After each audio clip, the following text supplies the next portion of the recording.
This is the Lone Crater YouTube. We hope this video helps. You'll start by confirming your iPhone runs iOS 14 or later, and that Google Keep is updated and signed into your Google account. Once done, enable Background App Refresh for Keep so widgets stay current, and free some home screen space where you want the widget. Now open Google Keep to the note or list you want quick access to. This first step links the content you'll pin.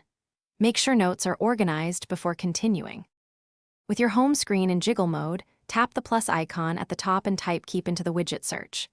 Choose the widget size that fits the note preview you need, small for single notes, medium for a short list, large for multiple items, then tap Add Widget.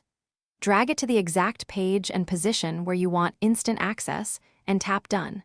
This embeds the Keep view so you can open or glance at notes quickly. After placing the widget, tap it to open the linked note or list and confirm it shows the correct content. Edit in the Keep app so changes sync. If you want more detail, switch to a larger widget. If you need minimal space, choose small.